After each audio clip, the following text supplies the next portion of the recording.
Hello, listeners. Welcome to AM Hot News Talk Radio 1240. I am Sabrena with Sabrena Realty, and I'm so excited to be here today. My husband and I, Mark. Hello, Chattanooga. We're here today. We're starting a brand new radio show. We're going to be talking all things real estate. We're going to be talking about hot things going on in the community.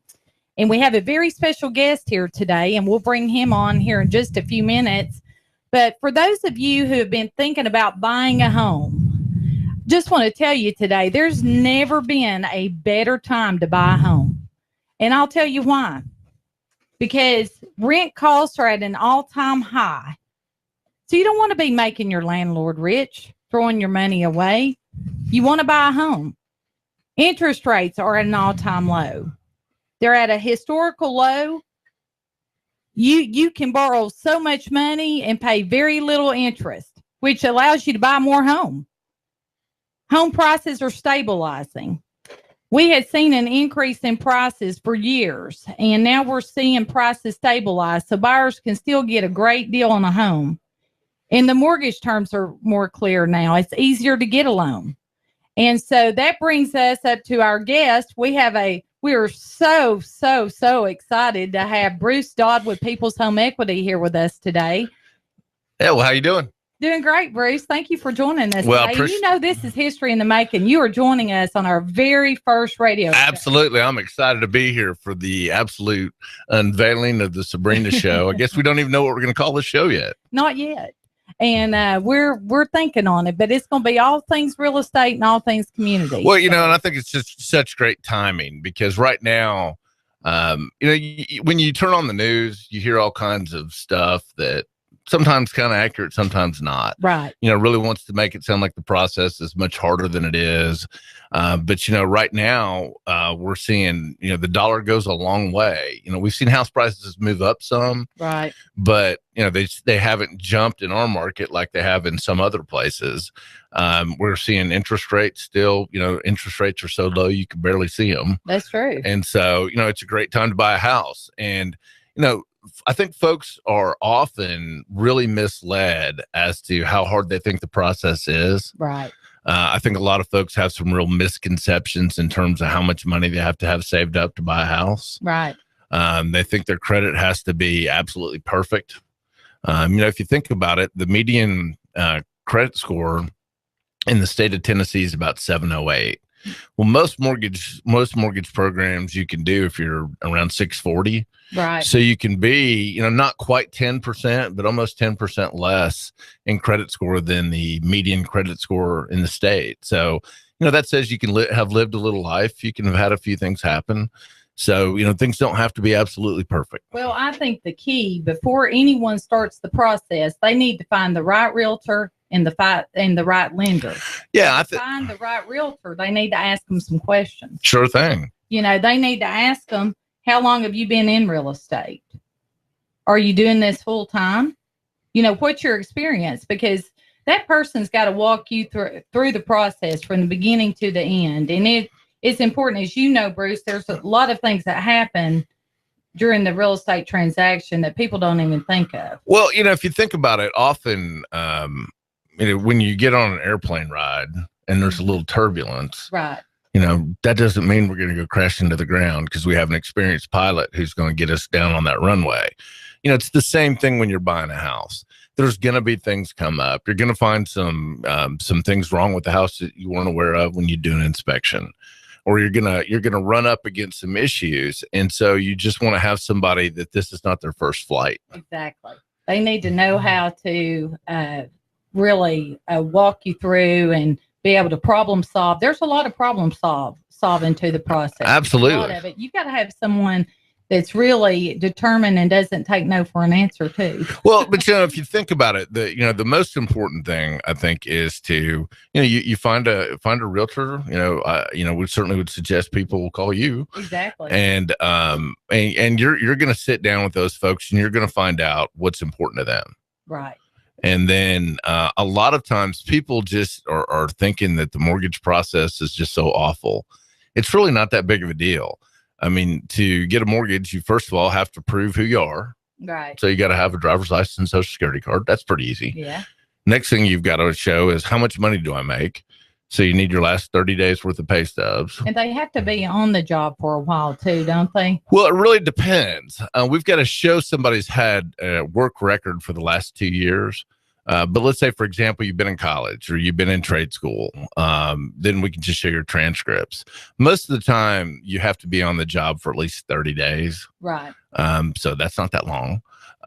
So, and it just kind of depends, but so you just need, last 30 days worth of pay stubs, last couple of years tax returns, got to show last couple months bank statements to show how much money you have to put down. That's about it. Well, let me ask you this, because you mentioned college student. For a college student that's just graduating, let's say that they have student loans. Mm-hmm. How does that affect the buying process? Well, it used to be a little different. Now what's occurred with student loans is even if loans are in deferment, which is for recent grads, a lot of times they're in deferment.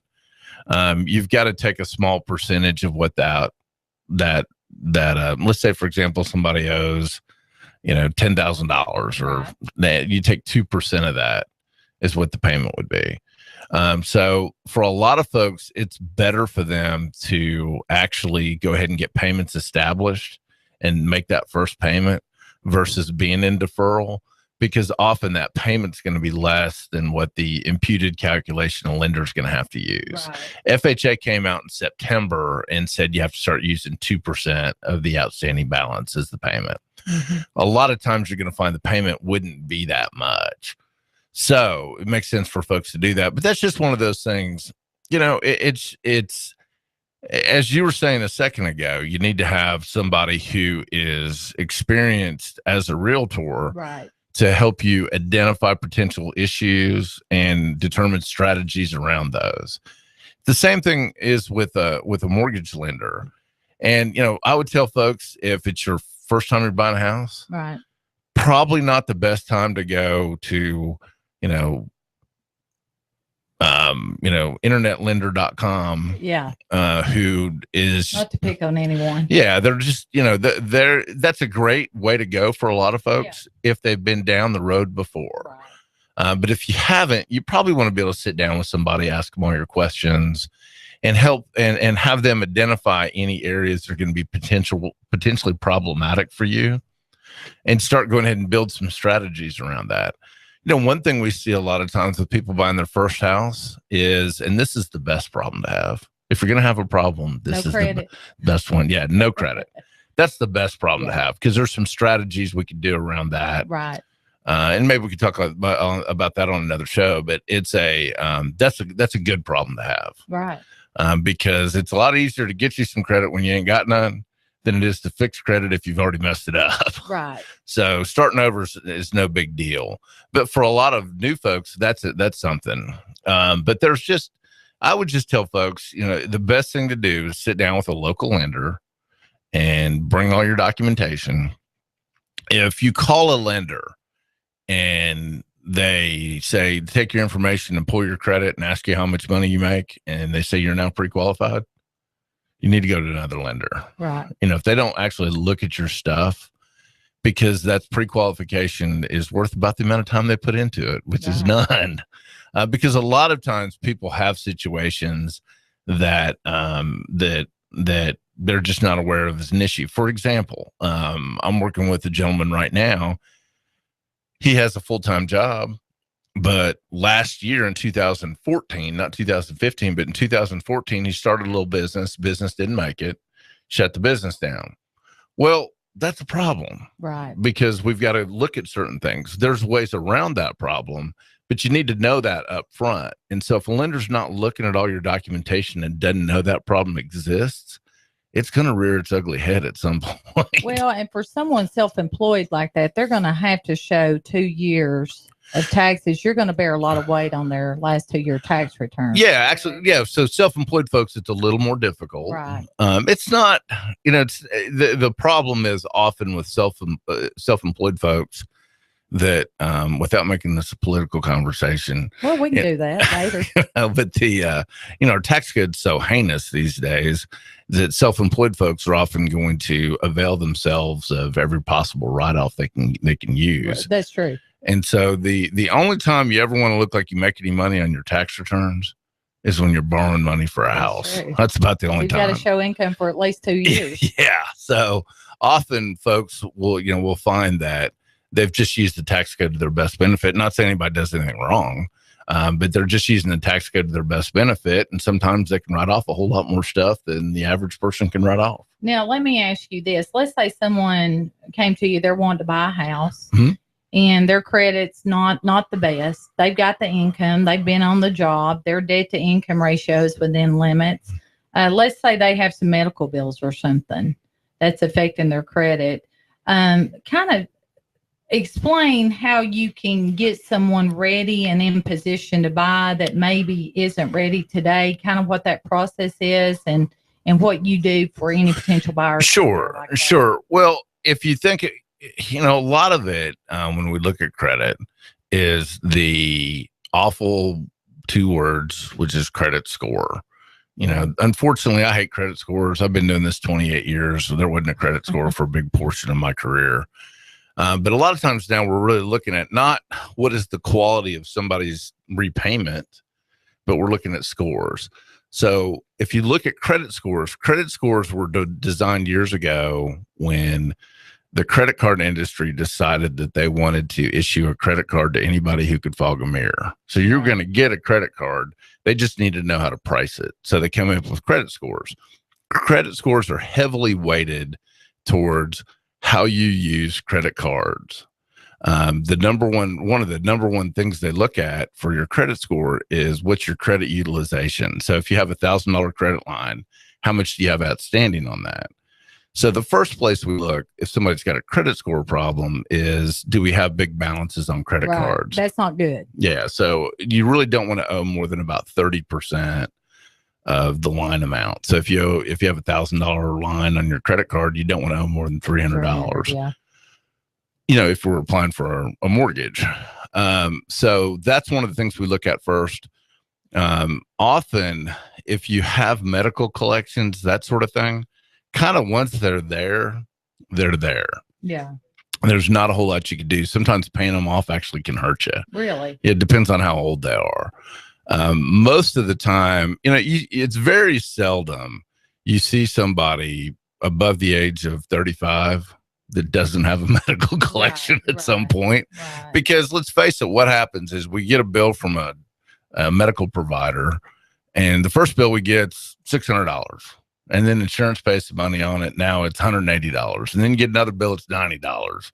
And so sometimes, that process, while folks are waiting for things to work through, they kind of forget about it or whatever. And the next thing you know, they have a $45 medical collection on their credit. I mean, I see that kind of stuff all the time.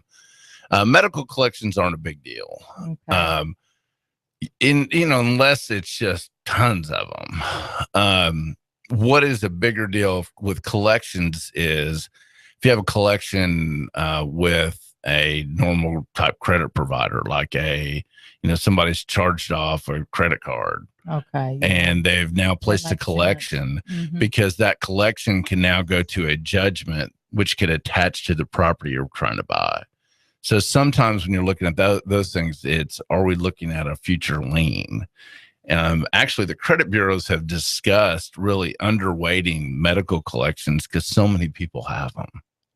I mean, me personally, I've had 16 joint operations. Yeah. Over the years, I got some medical collections out there, and some of them you got to try and pay it. I don't even know who this person was. Right. It's a doctor. It changes hands quite a bit too. Yeah, it's a doctor who came in when I was passed out and did something. Well, let me ask you this: for someone who's gone through a recent foreclosure or bankruptcy or something like that, what kind of time frame are they looking at and getting ready to buy? For most things, for bankruptcy, if there's not a house involved, normally you're looking at a couple of years. So once your bankruptcy is discharged, then 2 years after that. Is that for any type of loan, conventional or FHA? That's a good rule of thumb to use. So usually after 2 years of a bankruptcy, you're good to go. Now with foreclosures, it becomes a little bit more difficult, because what occurs is when somebody goes into foreclosure, it may show on your credit report that you were foreclosed on April 15th, 2010. Right. But when you look at when the property actually changed hands, it's sometime after that. And so we usually have to do some extra digging and look to see when the property actually was deeded over to the lender. So we'll go on courthouse records and we'll try to find out what that is. Because sometimes, back when things were really bad and there was a lot of foreclosures, sometimes it could take 6 to 8 months. Oh, yeah. And so, you think you're good, but no, you got another 6 or 8 months. Most programs, you're really looking at 3 years after a foreclosure. Some programs could be 4 years. Now, you'll hear that there can be allowances made for extenuating circumstances. I've almost never seen that work. So usually if somebody's going to try to do the program, people most typically are going to do after they've had a foreclosure is FHA, right? Because FHA is a little bit more forgiving. FHA does say if you go onto FHA's website that there can be some allowances made for under 3 years. But I've seen that in my career work once, and that was because somebody had to get foreclosed on because they had a child that had significant medical issues. Right. That's about the only one I've ever seen work. So typically it's going to be 3 years if you've had a foreclosure. Something I encounter quite a bit, and you may encounter this as well, is there may be a couple that's gone through a divorce, and their divorce papers may say one thing, like, the husband's responsible of paying the 1998 van or whatever. But however, they're both on the loan. Yes. And so it doesn't matter what those divorce papers say, if that individual's on a mortgage or a car loan. Or something like yes that. And no. Okay. Yes and no. It does matter. Well, let's talk about the circumstances where it doesn't matter. Okay. Let's say a couple gets divorced, and the one party is awarded the house, and they're supposed to make the mortgage payments. Right. Well, if they don't, and it's joint debt, your credit score is going to take the giant sucking sound in the room is going to be your credit score going down. And that happens. Yeah. So from a credit score perspective, you're going to take the hits there. Where it does matter who is awarded the debt is, let's say, for example, we have a mortgage or we have a car payment, and the husband is awarded the car and the car payment. It was joint debt. As long as they pay it on time, and they've been paying time for a long time, then you're not going to have the credit score hits. So your credit score is still going to be fine. And in a lot of circumstances with a divorce decree, we don't have to count that debt against them as long as it's been paid. If it's not been paid, then you're going to get the hits on your credit score. In some circumstances, we can exclude that. Right. That is like, for example, where I've seen some situations where we're able to do a loan for somebody that had a foreclosure. Was a situation where, say 2.5 years ago it was foreclosed. The property was awarded to ex-wife. Ex-wife didn't make the payments. And then I've seen right. that work if it's been a little while. Right. But, what I would say is if you're facing that situation, once again, it's not time to go to internetlender.com. You need to sit down with somebody and then they take a look at the paperwork. In our case, what we would do is when we have those kind of questions, we'd go ahead and have an underwriter look at it and just tell us what we're looking at before people spend, money on appraisals and home inspections and that kind of thing. Yeah, that's important. You head it off before you start investing money. Now, for anyone that wanted to contact you, what's the best way to get in touch with you, Bruce? Well, we're easy. First of all, and we love it when folks do this, stop by and see us at 6650 East Brainerd Road. We'd love to see folks. You can check us out at Chat Mortgage. That's chat with 2 T's, chatmortgage.com, or give us a call at 591-9801. You can send us a carrier pigeon, smoke signals. No, I'm joking, but well, we're going to come back after the break, and we were really touting about those low interest rates. Absolutely. So when we come back, I would like for us to kind of delve into the different loan types and also talk about what the current interest rates are. And for anyone listening, you can certainly visit us as well, Sabrena Realty. You can go to our website at SabrenaRealty.com, or we've got agents waiting to hear from you now. You can reach them at 423-499-7780. If you're thinking about selling your home or buying a home, call us at 423-499-7780 and join us after the break.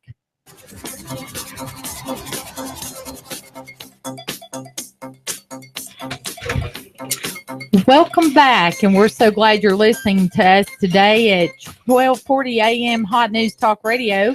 This is a new real estate program with Sabrena Realty Associates, and today we have Bruce Dodds with People's Home Equity in as our guest, and we have been talking about the loan process and the buying process and how there's never been a better time to buy a home.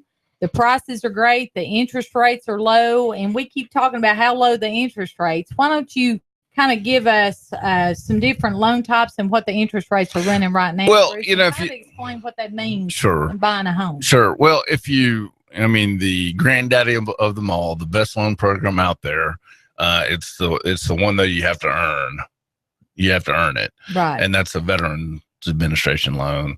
Boy, they deserve more than they earn it. The loan. Yeah, they earn it. They certainly earn it, and it's one of the ones we get happiest when we get to do. But rates are really low on those because the federal government essentially steps in and pays the loan off if the veteran runs into a problem and has to get foreclosed on. So there's less risk in it for a lender, and so those rates are in the upper 3% range. They're like 3.75, something like that. When we're quoting interest rates, we're supposed to quote APRs and all that kind of stuff. So I'm going to give you generally where rates are. These aren't APRs. You can keep it simple. We'll make it kind of simple. So and then FHA loans are going to be very similarly priced.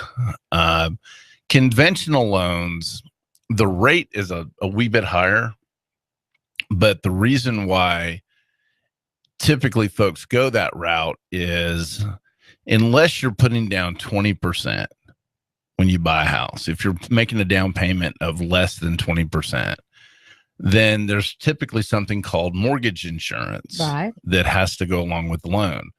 Conventional loans have the cheapest mortgage insurance, and at some point it goes away. Now, doesn't your credit score have to be higher to get a conventional loan? It does. And credit scores are, for conventional loans, it's risk-based pricing. So the higher your score is, the lower your pricing is. Typically, you kind of get the best pricing on a conventional loan if you're north of about 740. So that's when, conventional loan is going to be the least. Right. If you're north of 700, it's still pretty good pricing. Yeah. If you get below 700 on a conventional loan, the pricing is still good. And in today's world, it's still awesome, but it's just going to be a little bit more. Right. And often with those folks, we'll take a look and see if there's something we can do to get their score up a few points. Because like if somebody's at 718, yeah, that's worth trying to. Yeah, you get them a couple more points, and then their rate goes down a little bit. To me, that's the silliest thing in the world. There's no difference between somebody that's at 718 and somebody that's at 722. Right. There's just not a difference, but there's got to be some cutoff points. But no, what I would tell folks is right now rates are extremely low. If you looked at all predictions, everybody thought rates would be higher now. We've read about the Fed raising the short-term interest rates they give to banks, right, and thought that would have a corresponding increase in interest rates. Well, at the same time, then we've seen the stock market tanking, and so the bond market's been stronger. So right now, all the experts thought rates would be higher than they were last year. Right now, they're a little lower. I think that's probably a fairly temporary thing. Yeah. What are you thinking about that? Are you thinking maybe this year we're going to see rates tend to go up a little bit? Well, if I had a great answer for that, I think they will. But if I really could predict that with any accuracy, I'd be on Wall Street being one of the guys that, all the politicians are saying are messing up the country. So if I knew a way to do that, then that's what I'd do. It's an election year. If they're smart, they'll keep them down. Yeah. But I think that I think the markets really drive that. And what you're going to see, if you see the job numbers continuing to get better, if you see, if you see the general economy doing better, part of what's keeping interest rates down to right now is inflation's very low. Well, why is inflation low? It's because oil's $30 a barrel, right? And oil drives the price of just about everything. Right. Everything's got to get in a car and go someplace, most of the time. So when you see oil prices remaining low, we're seeing inflation remaining low. So that's, hence rates are staying pretty low. So all that said is, because we're probably lost a few people in that conversation, all I would say to folks is interest rates are smoking low right now. That's right. If there's an opportunity for you to do something, you may save yourself some money. If it's not the right time, it's not the right time just because rates are low. Time for you and your family to buy a house.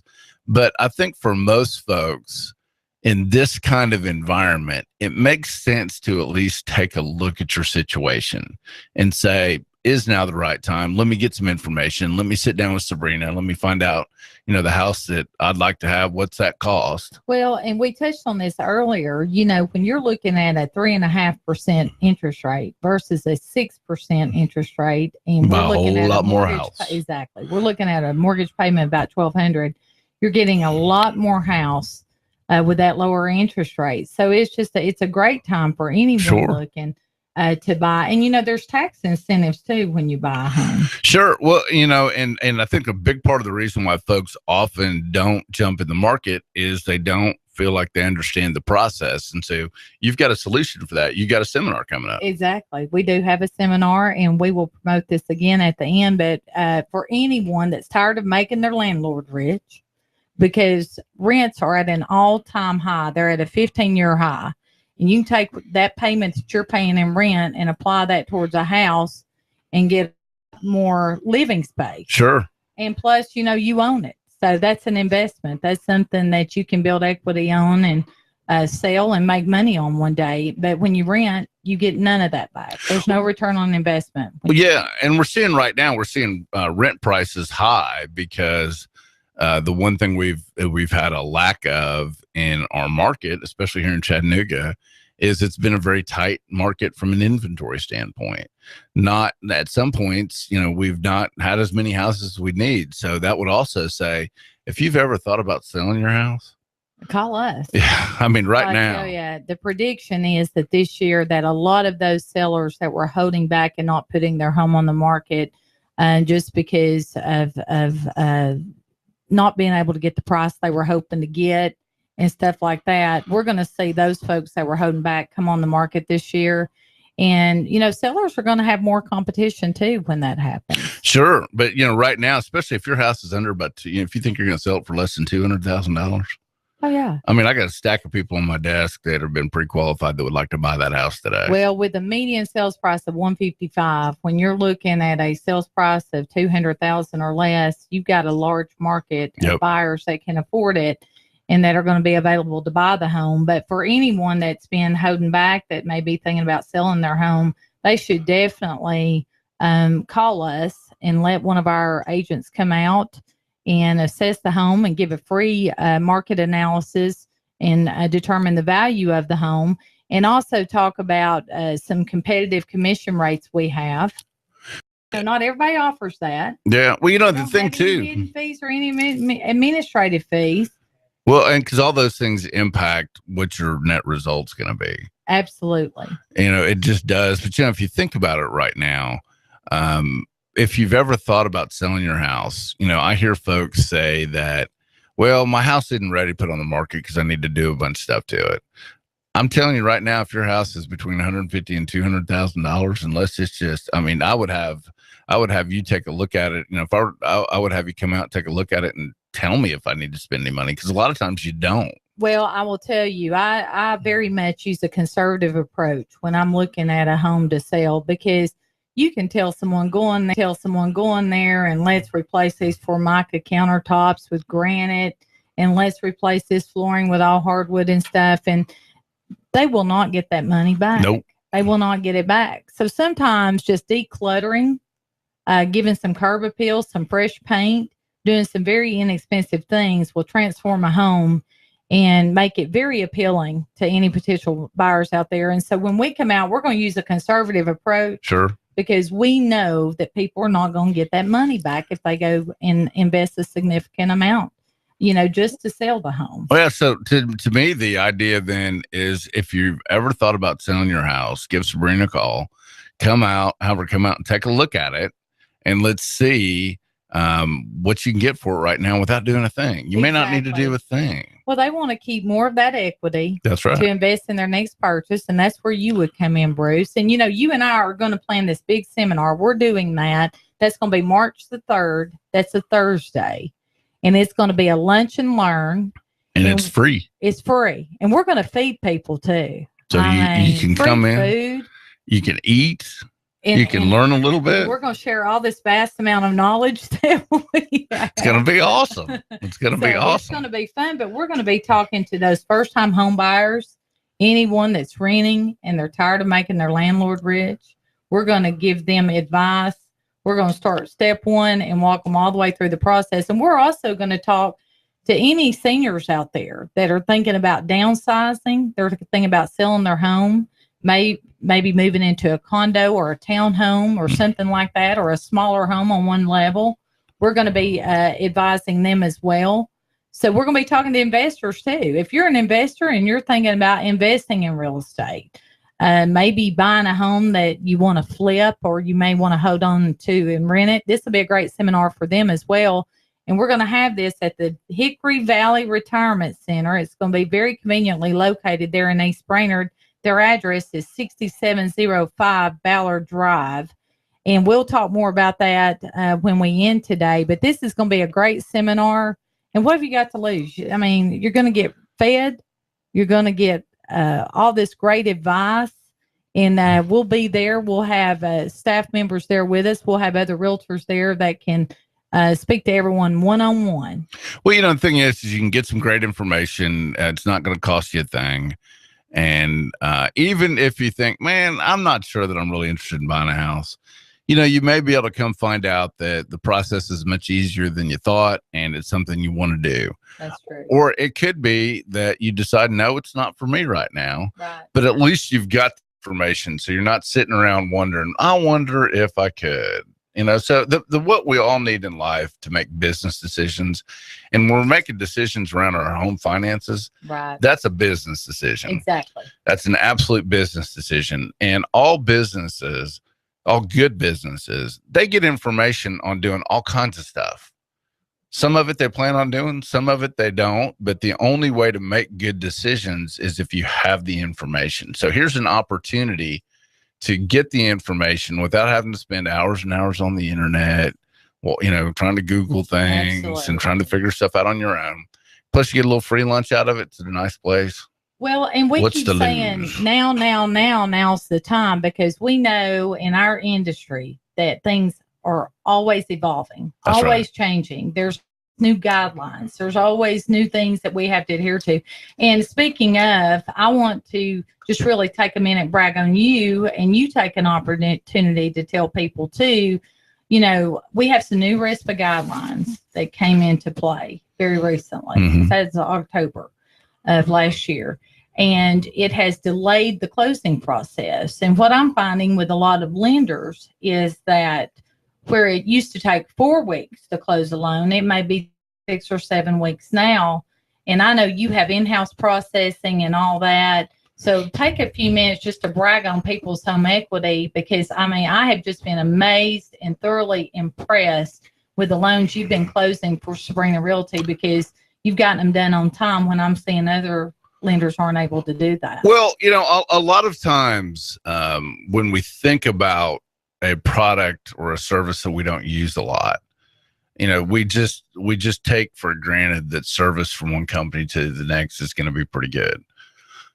What we found is the federal government took a closing process that has been the same for 40 years and put some new disclosures in place and put some new timelines in place. Right. Now you have to be given a closing disclosure X number of days before closing. Typically it's 3 days. That doesn't sound like a big deal. It doesn't sound like a big deal, but it sure has become a big deal. It really has. And so it's taken a lot of the larger lenders, it's taken them a lot more time. We're very fortunate that at our company, everybody who's involved in your transaction just works from my office.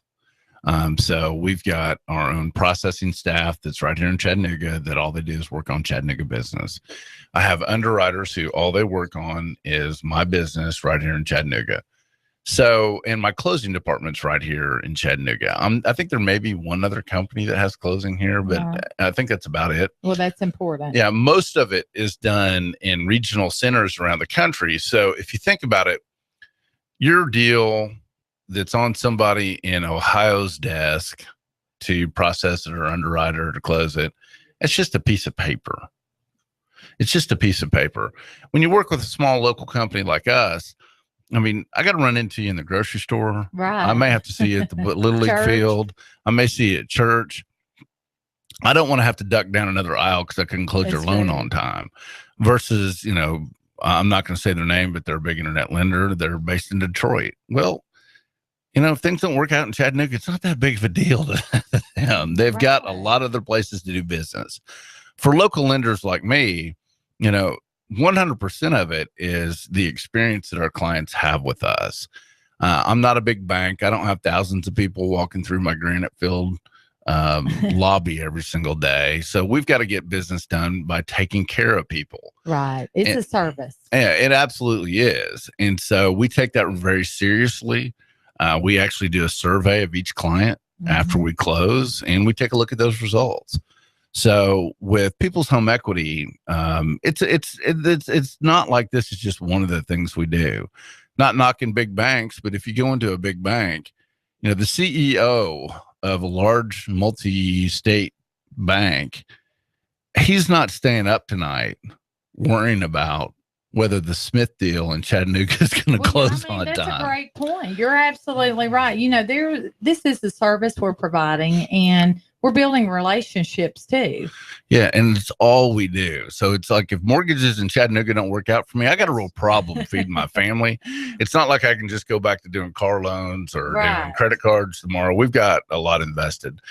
The other thing is that I think you need to, if you run a local business and you're not spending your money with local companies, don't be upset if your business gets impacted one day. I know you do this. I do this. I know a lot of small business owners in Chattanooga do this. Is we do business with people in Chattanooga. Absolutely. I buy my office equipment from somebody in Chattanooga.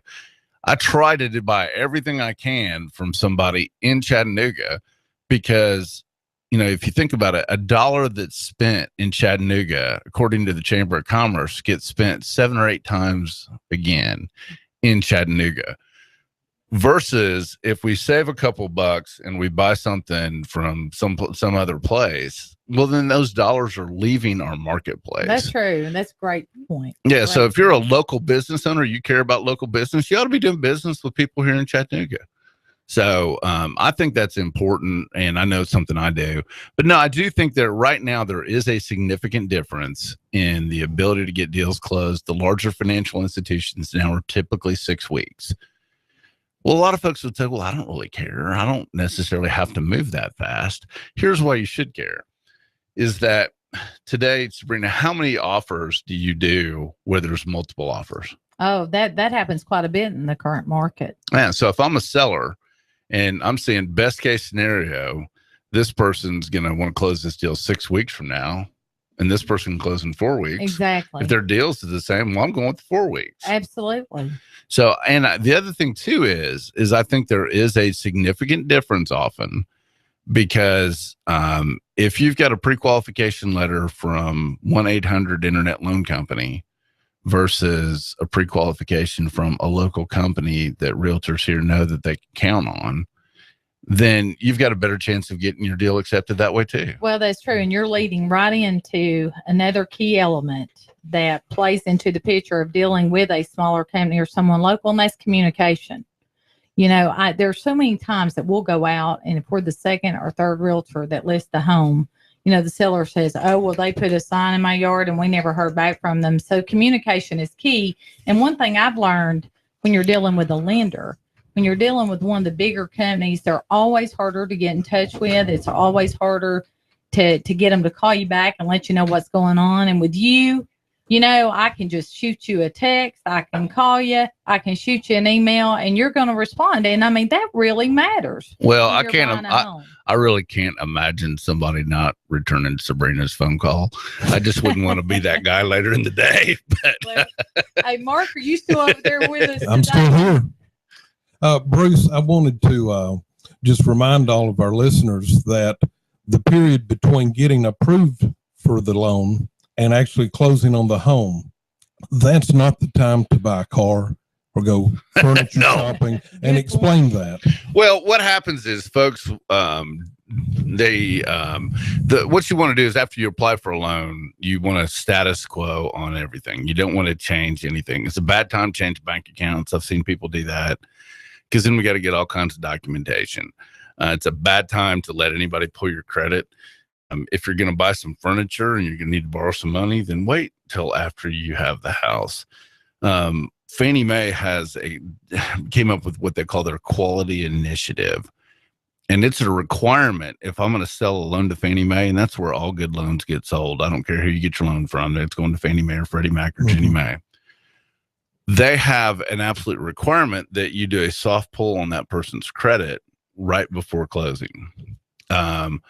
What can get you is if somebody's applied for new credit, or if, you know, when they applied, they had a $200 balance on their credit card. Now it's $2,000. You know, those things can be a problem. Exactly. And so the best thing to do when you're getting a loan is to do absolutely nothing after you apply for that loan.